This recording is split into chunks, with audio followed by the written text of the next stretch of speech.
Hello everyone, how are you? How is your game going on of your emotional, physical and your academic game? Yeah.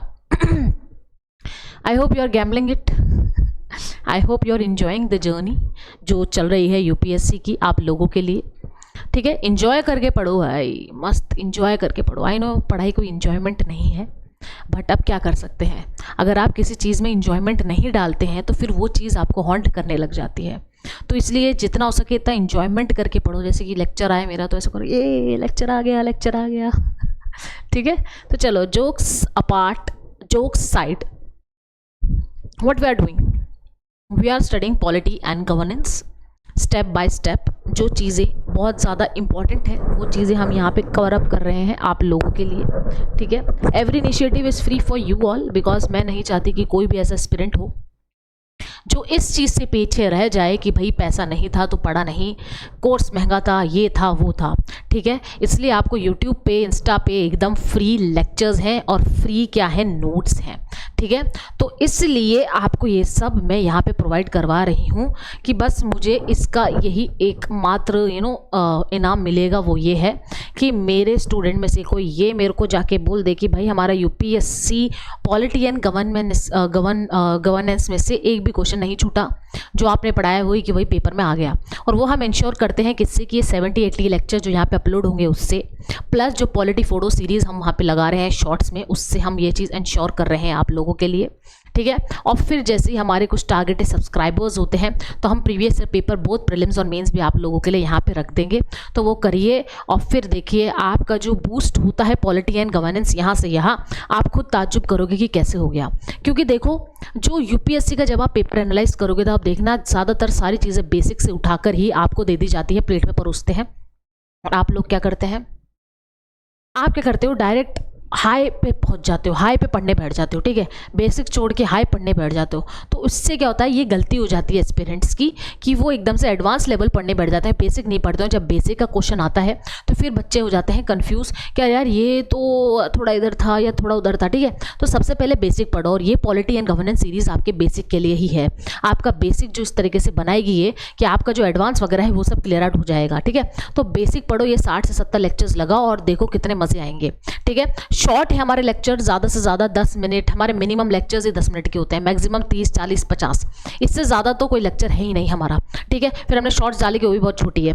तो ये सारी चीज़ें ensure करती है आपकी पॉलिटी एंड गवर्नेंस को डेवलप करने के लिए, जो हमारी भी आपके लिए बहुत अच्छी सी कोशिश है. तो चलो भाई आप स्टार्ट करते हैं. आज हमारा है लेक्चर नंबर 60. देखो 10 to 15 वीडियोज़ और डलेगी इसके बाद. ठीक है, तो आपका बेसिक पूरा इस सीरीज से कंप्लीट हो जाएगा, सेल्फ पेस सीरीज से. ये हमारी सेल्फ पेस सीरीज है पॉलिटी एंड गवर्नेंस की. सेल्फ पेस मतलब short, crisp and informative according to UPSC, getting it, UPSC polity.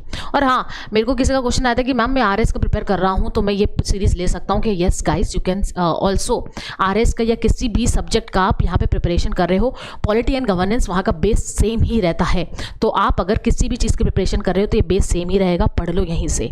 ठीक है, चलो भाई सेंट्रल ब्यूरो ऑफ इन्वेस्टिगेशन देखते हैं. भाई कोई भी इन्वेस्टिगेशन होगी सेंट्रल लेवल पे, हाई लेवल इन्वेस्टिगेशन होगी, वो होगी सेंट्रल ब्यूरो ऑफ इन्वेस्टिगेशन द्वारा. इसके ऊपर बहुत सारी पिक्चर्स बनी हैं, बहुत सारी सीरीज आती हैं, वो अपन देखते हैं. ठीक है, तो चलो इसके बारे में हम पढ़ते हैं जो यूपीएससी एस्पिरेंट को पता होना चाहिए. चलो पढ़ते हैं. During the period of world war II, A special police establishment was constituted in 1941. ठीक है, 1941 में ये कॉन्स्टिट्यूट हुआ to inquire into allegation of bribery, corruption in war related procurement. और जब वहाँ पे शिकायतें आने लगी कि यहाँ पे ब्राइबरी हो रहा है, करप्शन हो रहा है वर्ल्ड वॉर में, तब जाके ये एस्टेब्लिश हुआ गया. ठीक है, वर्ल्ड वॉर II में स्पेशल पुलिस एस्टेब्लिशमेंट हुआ था. कब हुआ था, SPF. ठीक है, 1941 में हुआ था. ठीक है, later on it was formalised as an agency of government by enacting the Delhi special police establishment act 1946. ठीक है, लेटर ऑन इसको ट्रांसफॉर्म कर दिया गया किसमें, Delhi special police establishment act 1946 में इसको एस्टेब्लिश किया गया. तो अगर ये क्वेश्चन आए कि भाई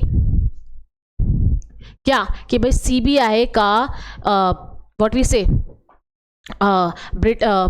इंडिपेंडेंस से पहले कोई नामो निशान नहीं था तो भाई था, ठीक है। सीबीआई का पहले से ही चलता हुआ आ रहा है, वर्ल्ड वॉर 2 से पहले से ही। हाँ भाई, ऑफिशियल टर्म सीबीआई नहीं था, बट उसका फॉर्मेशन वर्ल्ड वॉर 2 से ही चलता आ रहा था, जब वहाँ पे ब्राइबरी की कंप्लेंट्स आ रही थी, जब ये बना था। फिर स्पेशल पुलिस एस्टेब्लिशमेंट एक्ट से ये आ गया, फॉर्मलाइज हो गया, इसको और ज़्यादा फॉर्मलाइज कर दिया गया।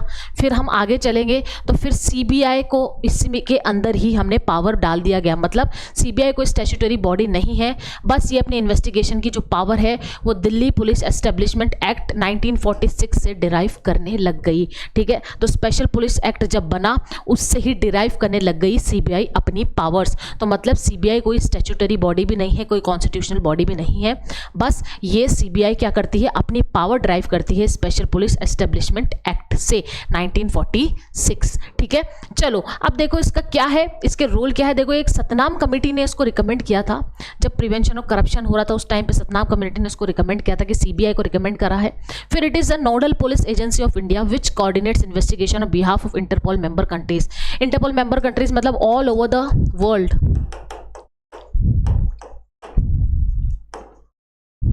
पिक्चर्स में देखा होगा इंटरपोल, ठीक है। ऑल ओवर द वर्ल्ड में जो कनेक्शंस होते हैं इन्वेस्टिगेशन के, उसकी ये सोल, ये अथॉरिटी है हमारी सीबीआई इंडिया की तरफ से, इंटरपोल से ये कनेक्ट करती है, ठीक है। हमें बाहर की इन्फॉर्मेशन ला के देती है और बाहर को हमारी इन्फॉर्मेशन जो उनको प्रोवाइडेड होती है वो करती है, राइट। तो मैं सोच रही हूँ कि एक बार इंटरपोल के ऊपर भी एक छोटा सा लेक्चर लिया जाए, क्योंकि ये थोड़ा इंटरेस्टिंग सा टॉपिक है, मज़े आएंगे इसको पढ़ने में।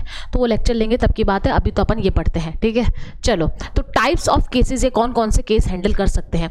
एंटी करप्शन अगर क्राइम है तो ये हैंडल कर सकते हैं। इकोनॉमिक क्राइम है, पैसों से रिलेटेड अगर क्राइम है, ठीक है, कोई पैसे लेके बाहर शिफ्ट हो गया, लोन उठा लिया, गवर्नमेंट के पैसे बर्बाद कर दिए, कुछ नाम याद आ रहे हैं इससे रिलेटेड? किंगफिशर, हाँ, ठीक है। स्पेशल क्राइम्स कुछ न करे, स्पेशल क्राइम्स के लिए भी सीबीआई रिस्पॉन्सिबल होती हैं। कुछ ऐसे क्राइम्स जो जनरली नहीं होते हैं इंडिया से रिलेटेड, तो वो भी सीबीआई इन्वेस्टिगेट करती है, ठीक है। सो मोटे cases the central government can authorise CBI to investigate crime in a state but only with the consent of the state government, ठीक है। अब देखो यहाँ पे सो मोटे केसेस में दो आपको चीज़ मैं बताना चाहती हूँ, ठीक है।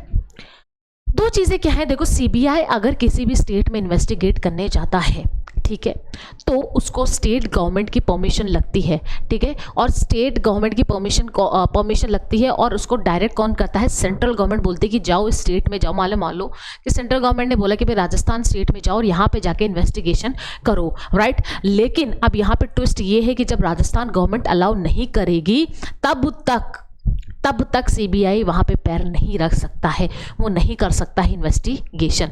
लेकिन इसका सेकंड तोड़ क्या है, अगर सेंट्रल गवर्नमेंट नहीं कर रही है इस चीज़ के अंदर पहल, लेकिन कर कौन रहा है पहल, यहाँ पे पहल कर रहा है सुप्रीम कोर्ट या हाई कोर्ट, ये देता है इजाज़त सीबीआई को कि भाई जाओ राजस्थान में जाओ और वहाँ पे जाके इन्वेस्टिगेशन यहाँ पे करो, ठीक है।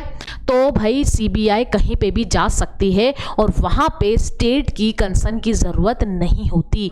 यहीं से आपको पता चलता है कि लेजिस्लेटिव और एग्जीक्यूटिव पावर तो डिफरेंट है ही, लेकिन यहाँ पे जो हमारी जुडिशरी है वो कितनी पावर होल्ड करती है, क्या जुडिशरी हमारी कितनी पावर होल्ड करती है, ये आपको सेकंड पॉइंट में पता चल गया होगा।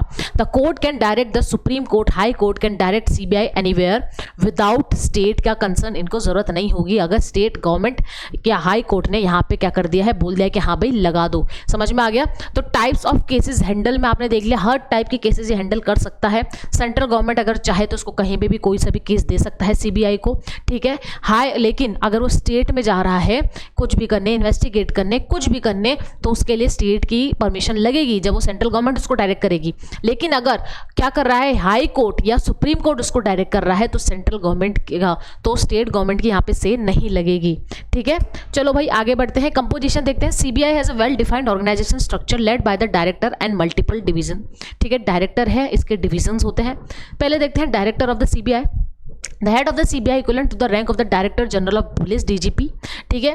डीजीपी के रैंक के इक्विवेलेंट होता है डायरेक्टर ऑफ द सीबीआई, ठीक है। अपॉइंट होता है 2 साल के लिए, मतलब इसकी यहाँ पे फिक्स टेन्योर यहाँ पे दे दी गई है, ठीक है, फिक्स्ड है तो इसका मतलब हाँ बोल सकते हैं कि इंडिपेंडेंट तो बोल सकते हैं, लेकिन इतना भी नहीं है क्योंकि ये ज़्यादातर किसके अंडर काम करते हैं, सेंट्रल गवर्नमेंट, ठीक है, सेंट्रल गवर्नमेंट के डिस्क्रिप्शंस पे ज़्यादा रहते हैं ये, ठीक है। चलो, on the recommendation of A committee, लेकिन डायरेक्टर कौन बनेगा, एक रिकमेंडेशन कमेटी बनेगी, उसके रिकमेंडेशन पे ही डायरेक्टर बनेगा सीबीआई। ये है हमारा इंपॉर्टेंट फंडा, हुकुम का इक्का, ठीक है।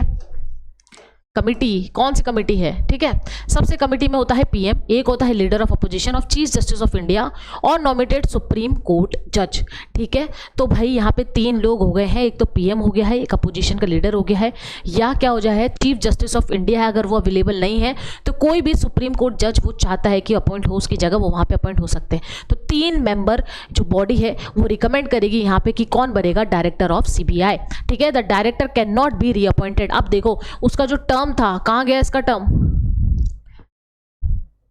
ये रहा, ये टर्म था इसका 2 साल का टर्म, ठीक है। अब इसको डायरेक्टर वापस से, जनरल डायरेक्टर वापस से नहीं हो सकता सीबीआई में अपॉइंट, ठीक है, याद रखना। However under special circumstances they can receive yearly extension up to 5 years in total while still holding office, ठीक है। लेकिन कभी कभार ऐसे स्पेशल सर्कमस्टेंसेस आ जाते हैं, मान लो कि कोई नेशनल इमरजेंसी आ गई है, ठीक है, मान लो कि कोई राइट्स हो गए हैं, ठीक है, नेशन में कोई फाइनेंशियल क्राइसिस आ गई है, ठीक है, या कोई ऐसा इन्वेस्टिगेशन केस है जिसके ऊपर ये बहुत टाइम से वर्क कर रहे हैं और उन्होंने स्पेशल रिक्वेस्ट करी कि I have to work on this and I need to इसको मैं सर्कमस्टेंसेस को और आगे ले जाना चाहता हूँ, रिवाइव करना चाहता हूँ, तो अप टू 5 साल तक वो कर सकते हैं, मतलब 2+3, ठीक है, इससे ज़्यादा वो रिवाइव नहीं कर सकते हैं। समझ में आ गया आपको? तो डायरेक्टर जनरल यहाँ पे बार बार नहीं होगा अपॉइंट, स्पेशल केसेस में 5 साल तक वो अपॉइंट हो सकता है, ठीक है। चलो, डायरेक्टर ऑफ सीबीआई देख लिया, पर्सोनल देख लिया, सीबीआई के जो मेंबर्स होते हैं, CBI officers come from different services. अब देखो डायरेक्टर तो हमने देख लिया कि भाई इसके लिए कमेटी अपॉइंट हो गई है, वो होना चाहिए क्या, एक डीजीपी के इक्विवेलेंट होना चाहिए उसका हेड, ठीक है, उसके लिए कमेटी देख ली, ठीक है, और उसका हमने एक्सटेंशन देख लिया कि 5 साल और 2 साल का उसका क्राइटेरिया होता है। अब पर्सनल मतलब मेंबर्स ऑफ सीबीआई कौन कौन से होते हैं, CBI officers come from different services, अलग अलग सर्विसेज से सीबीआई के ऑफिसर्स निकल के आते हैं, जैसे कि इंडियन पुलिस सर्विसेज, ठीक है, आप कर ही रहे हो इसके लिए तैयारी, तो आप सीबीआई में भी अपॉइंट हो सकते हो गाइस, ठीक है। CBI cadre officer direct recruitment through UPSC for position like inspectors and sub inspector, UPSC यहाँ पे डायरेक्ट रिक्रूटमेंट भी करता है सीबीआई कैडर की, ठीक है, तो उसके थ्रू भी आप सीबीआई में जा सकते हैं। मेरे फ्रेंड है वो भी सीबीआई में है, फिर बहुत सारे डाइवर्स फ्रेंड है जो बहुत बहुत डिफरेंट फील्ड्स में है। सो आई थिंक बहुत जैक है मेरी ज़्यादा नहीं है, थोड़ी थोड़ी है, ठीक है। लॉयर्स एंड फॉरेंसिक एक्सपर्ट्स भी इसको होता है, फॉरेंसिक एक्सपर्ट्स, ठीक है, फॉरेंसिक एक्सपर्ट्स तो यहाँ पे ज़रूरी होते ही हैं इन्वेस्टिगेशन में, ठीक है। तो ये सारे लोग यहाँ पे मेंबर होने ही चाहिए, ठीक है। सो लेट मी नो कि भाई किस किस की जैक कहाँ कहाँ है, ताकि मेरी भी वहाँ पे रीच आउट कर सको, मेरी भी जैक बढ़े, ठीक है। चलो गाइस, तो समझ में आ गया आपको पर्सनल। अब देखो रिमूवल पढ़ते हैं, अपॉइंटमेंट देख लिया, अपॉइंटमेंट कमेटी एक ही के लिए होती है, दूसरे के लिए नहीं होती है, मेंबर्स के लिए, ठीक है। अब इसका रिमूवल देखते हैं। The CBI director can only be remove by the president on the recommendation of a high power committee. अब देखो जो सीबीआई का डायरेक्टर होता है उसको लगाने के लिए भी एक हाई पावर्ड कमेटी लगी थी, तो उसको निकालने के लिए भी हाई पावर्ड कमेटी निकलेगी। वो इसमें कौन कौन होता है, एक तो पीएम होता है, लीडर ऑफ द अपोजिशन होता है, सीजीआई और एनी अदर जज और सुप्रीम कोर्ट। यहाँ पे 3 होती है। अब देखो इन दोनों के बीच में अपन डिफरेंस करते हैं।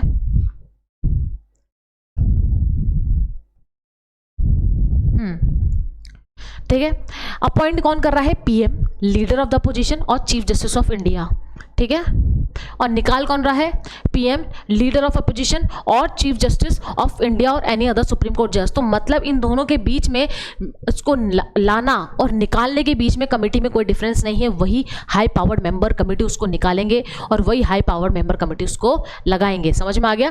चलो और देखते हैं। Other senior officers are removed by the appointment committee of the cabinet, ठीक है। और देखो सीबीआई का जो डायरेक्टर है उसके लिए तो वही की वही सेम कमेटी लगेगी, लेकिन जो अदर पर्सोनल है उनके लिए ये कमेटी लगेगी। और यही है सोना, क्या यही है गोल्ड आपके लिए, ये चीज़ें, ये जो यहाँ पे लिखी हुई है ना, जो मैं बोल रही हूँ, यही है सोना। कि भाई देखो डायरेक्टर के लिए तो ये 3 लोग लग गए, लेकिन अगर जो अदर पर्सोनल है उसके लिए जो कैबिनेट कमेटी जैसे कि पीएम और मिनिस्टर्स ऑफ होम अफेयर जो ये कमेटी है, ये इनको निकालेगी अदर मेंबर्स को, ठीक है। यहाँ पे पीएम और मिनिस्टर ऑफ होम अफेयर यहाँ पर होगा। समझ में आ गया? मतलब appointment committee of the cabinet, council of ministers यहाँ पे क्या है, ओवर पावर्ड है, ठीक है। तो इससे आपको पता चला होगा कि सीबीआई किस तरीके से सेंटर के अंदर ही काम करता है, मतलब सेंटर का लेन देन सब कुछ क्या करता है, सीबीआई ही अपॉइंट करता है। समझ में आ गया क्या, सेंटर ही अपॉइंट करता है सीबीआई को, समझ में आ गया। और सीबीआई के ऊपर जो दबदबा होता है वो क्या होता है, सेंट्रल गवर्नमेंट का ही होता है, जो क्या होती है अभी पावर में पार्टी है, ठीक है। तो चलो भाई आगे बढ़ते हैं, क्वेश्चन से पहले वापस इसको रिवाइज करते हैं। बहुत सिंपल सा है ये, इतना कोई वो बड़ी चीज नहीं है, बट इसमें पता है बड़ी चीज क्या है, इसमें बड़ी चीज क्या है, इसमें बड़ी चीज ये है गाइस कि इसकी जो प्रोसेस है लगाने के, निकालने के, मेंबर्स के और चेयरमैन के, वो थोड़े डिफरेंट है, ठीक है। वो चीज़ अगर आपके दिमाग में फीड हो गई तो इस तरह से कोई क्वेश्चन आता है तो आप इजीली उसको सॉल्व आउट कर सकते हो। जैसे कि आप सीबीआई के बारे में फटाफट से रिवीजन करते हैं, हिस्टोरिकल में इसका जिक्र है, क्या है मतलब सीबीआई का पूरा जिक्र नहीं, लेकिन वर्ल्ड वॉर 2 से ही इसका स्टार्ट हो गया था, जब वहाँ पे एक ऑफिसर बनाया गया था, स्पेशल पुलिस एस्टेब्लिशमेंट वहाँ पे बनाई गई थी, एसपीएफ, ठीक है। फिर उसके बाद एसपीएफ को आगे फॉर्मलाइज करके क्या बना दिया गया, Delhi police special police act बना दिया गया उसको, किधर 1946 में, और इसी एक्ट से पावरफुल होकर सीबीआई बना, ठीक है। तो ये कोई कॉन्स्टिट्यूशनल या स्टैट्यूटरी बॉडी नहीं है, ये एक्ट से, दिल्ली पुलिस एस्टेब्लिशमेंट एक्ट से इसने पावर ली है, ठीक है, डिराइव करी है, ठीक है। रिकमेंडेशन किसने करी थी, सतनाम कमेटी ने की थी जब करप्शन हुआ था, ठीक है, ओके। और ये क्या करता है, इंटरपोल में भी ये क्या करता है, इंडिया को रिप्रेजेंट करता है, इन्फॉर्मेशन बाहर से लेना ऑल अदर वर्ल्ड से और हमारी वहाँ पे शेयर करना और वहाँ से एक्सपर्टीज़ लेना, ठीक है, इंटरपोल से, राइट। आप सीरीज़ वगैरह देखते होंगे तो एक्सपर्टीज़ वगैरह भी ये सीबीआई लेता और देता है, ठीक है। अब आते हैं इसमें types of cases, handle her type के केसेस ये कर सकता है। 100 मोटे केसेस में 2 चीज़ें याद रखना। पहली चीज़ क्या है कि अगर सेंट्रल गवर्नमेंट उसको कहीं डायरेक्ट करती है स्टेट में जाके इन्वेस्टिगेशन करने के लिए तो स्टेट की परमिट होना जरूरी है। लेकिन अगर supreme court, high court direct करती है सीबीआई को कि जाओ भाई स्टेट में चले जाओ, राजस्थान में जाके इन्वेस्टिगेट करिए आओ, तो उसको क्या जरूरत है, स्टेट की अप्रूवल की नहीं है। इससे पता चलता है कि यहाँ पे जुडिशरी पावरमेंट कितना ज्यादा है as compared to parliament, like executive और लेजिस्लेचर, ठीक है। तो चलो भाई आगे बढ़ते हैं। आप कंपोजिशन देखते हैं, सीबीआई के डायरेक्टर होते हैं और अदर उसके पर्सोनल होते हैं, ठीक है। डायरेक्टर कौन होता है, डीजीपी के इक्विवेलेंट होता है, इसका अपॉइंटमेंट होता है 2 साल के लिए। इसकी एक हाई पावर कमेटी होती है जो उसको अपॉइंट करती है, जिसमें कौन होता है, पीएम होता है, अपोजिशन होता है और चीफ जस्टिस ऑफ इंडिया होता है। अगर वो प्रेजेंट नहीं होता तो किसी भी सुप्रीम कोर्ट के जज को यहाँ पे प्रेजेंट करवा सकता है, ठीक है। डायरेक्टर यहाँ पे रीअपॉइंट हो सकते हैं, लेकिन इसमें एक शर्त है कि वो पूरे 5 टर्म्स किसके लिए क्या रीअपॉइंट नहीं हो सकते हैं, और अगर रीअपॉइंट होते हैं तो कोई स्पेशल सर्कमस्टेंसेस में ही हो सकते हैं, और वो भी कितने, 5 साल के टर्म के आगे नहीं हो सकते, ठीक है। चलो भाई अब इसका पर्सोनल देखते हैं। पर्सोनल में सीबीआई ऑफिसर्स होते हैं, अलग अलग डिफरेंट जगह से आते हैं, आईपीएस हो गया, कोई सीबीआई कैडर हो गया, लॉयर्स हो गए, फॉरेंसिक एक्सपर्ट्स हो गए, क्योंकि इसमें क्या है 360 डिग्री यहाँ पे अलग अलग एक्सपर्टीज लोग यहाँ पे रखने पड़ते हैं, ठीक है। तो चलो भाई अब आगे देखते हैं। अब आगे इसका रिमूवल है। रिमूवल 2 लोगों का है, एक तो डायरेक्टर का है और एक किसका है, मेंबर्स का है। डायरेक्टर का जब रिमूवल होगा तो वही कमेटी जिसने लगाया था वही निकालेगी। तो वही कमेटी कौन सी है, ये 3, पीएम, लीडर ऑफ अपोजिशन और चीफ जस्टिस ऑफ इंडिया। और अदर मेंबर्स के लिए कौन है, पीएम और मिनिस्टर ऑफ होम अफेयर्स, ये अदर मेंबर्स को निकाल देगी।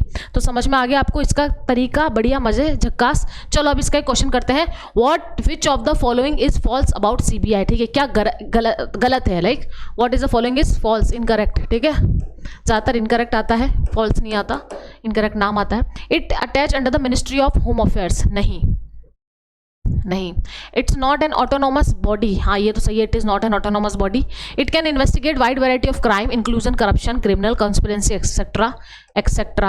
आजकल बहुत स्पेलिंग मिस्टेक्स हो रही है टीम के लिए। It draws its power from Delhi police establishment act 1946, ये तो बिल्कुल ही सही है, ठीक है। तो भाई ये हमारे 3 चीज़ हो गई। फर्स्ट देखो, it is not attached under the ministry of home affairs, it is attached to the ministry of personnel and pensions and public grievances, ठीक है। तो ये अच्छा यहाँ है ना, ये रहा, ठीक है, not under ministry of home affairs, ये देखो attach under the ministry of personal pensions and public grievances के अंडर ये अटैच होता है, ठीक है। जो होम अफेयर्स होता है ये तो उसके मिनिस्टर होता है, वो तो रिमूवल ऑफ अदर मेंबर्स के लिए काम आता है, इधर इसका कोई काम नहीं है, कोई काम धंधा नहीं है, ठीक है। तो चलो भाई करते हैं टाटा सायोनारा, ठीक है, बाय, और thank you for increasing your knowledge with our series. रोज यहाँ पे अपलोड होगी, धीरे धीरे धीरे धीरे ये सीरीज देखते रहो। देखो फिर आपको पॉलिटी एंड गवर्नेंस कितना लेवल अप पकड़ता है, बढ़िया एकदम पॉलिश हो जाओगे इस चीज़ से। प्लस बेस पकड़ना तो ज़रूरी है, आपके कोर सब्जेक्ट का बेस पकड़ा नहीं, यूपीएससी आपका हुआ नहीं। चलो मिलते हैं नेक्स्ट क्लास में, बाय बाय।